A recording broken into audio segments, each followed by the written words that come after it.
Before I consider voting for any political party, I need to know that they have a realistic view of the cost of their campaign promises. Can you put a realistic price tag on the policies that you have put forward? And what are these costs? All right. What's the price tag? It's funny. It's a funny question because everyone wants to know the price tag. The important thing that I want to stress is that the Green Party is financially conservative, fiscally responsible party.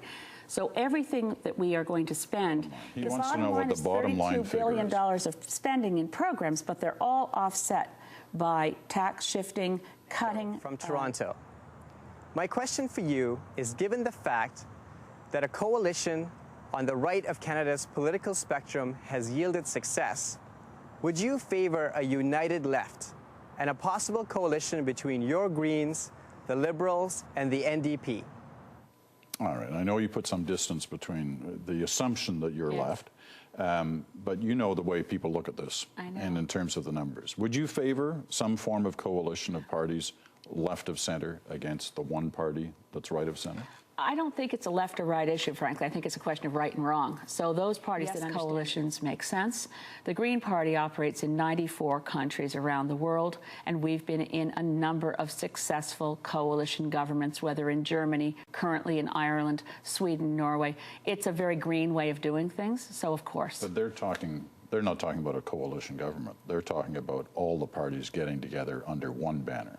Well, mergers are not on, but the possibility of coalitions working more, just being more open. It's a question about Mr. Stephen Harper's proposal to modify the Youth Criminal Act to potentially expose the youth being charged for a criminal offense to be known to the public.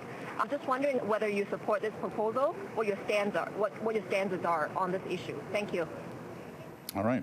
The youth crime proposal. I think one of the most despicable things Mr. Harper has done is to try to turn hatred and fear of our own youth into a campaign issue. We don't want to treat young people as hardened criminals. We don't want to throw them in jail.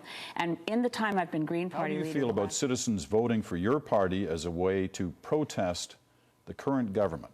In other words, they're not... obviously this gentleman, considering voting for you, not because of anything you stand for, but simply because he doesn't like the current government. How do you feel about that? I'm hard-pressed to think of any bad reasons for voting for us. I think a vote for the Green Party is... But should somebody be voting for something or against something? We are not a protest party. We are not a party for people who want to write none of the above. We have policies. They're good policies. I'm not going to pretend that at the end of the next election I'm going to be Prime Minister. I'll let Jack do the pretending. I'm seriously trying to get Green MPs into Parliament to make a difference in the way it's conducted. What's your real goal? 12 seats to be official party status? I think 12 seats, official party status, would be a very substantial goal. It's challenging, at least many seats, so that we can actually make a difference, because Parliament has become instead of seeing the kind of respectful debate that our institutions and our traditions demand of us, particularly... My wife and I recently took a trip to the Suncor plant in the Alberta tar sands. A minuscule amount of scrub forest is being dug up, and the air was cleaner than I've seen in industrial Toronto, Vancouver, Calgary, or Edmonton. Have you, Ms. May, visited the infamous area of mass destruction? Glenn Finch from Lacombe, Alberta. Have you? I don't know that they have, if they think the amount of forest being removed is minuscule. Well, they say they've been there and they love the air. Have you been? That's his question. Very extensively for environmental assessment hearings, where we were the only... When I was there, I've toured the Suncor labs in Edmonton. I know they've made big advances in the last number of years, reducing how much energy they need per barrel of oil, reducing how much water they need to use. They can make real strides during the time that there's a moratorium on new projects. How are you feeling about those debates? I mean, obviously, it was like winning the lottery for you to get into them. Well, it was more than winning. What's your goal? What are you trying to achieve when you're there? First of all, let me say it wasn't so much like winning the lottery as being so heartened and inspired that so many people across this country were so offended by the unfairness that regardless, I don't think that this was... So what's your main goal? Making the debates interesting.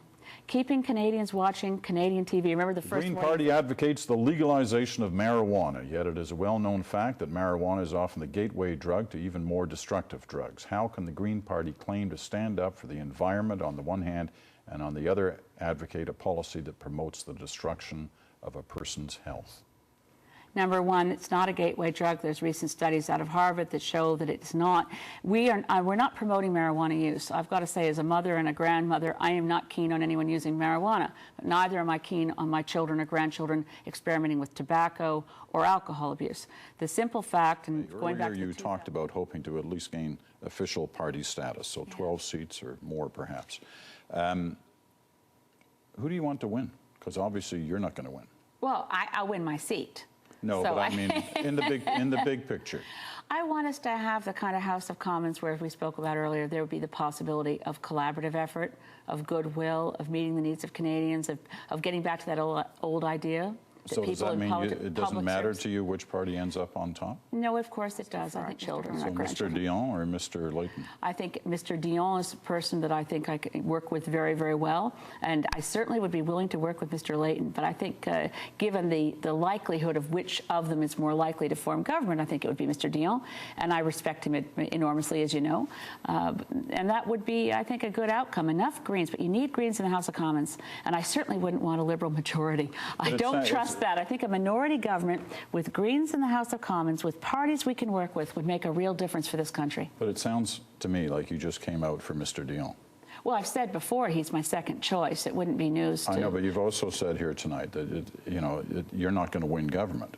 If somebody does, it sounds like you're suggesting you would be most comfortable with Mr. Dion. That's quite right. Which is what Mr. Harper said after the debates, that by the end of the campaign you'd be coming out for Mr. Dion. But I've said that about Mr. Dion for about the last 2 years, so I don't think it was Mr. Harper's prognostication. Saying that about Mr. Dion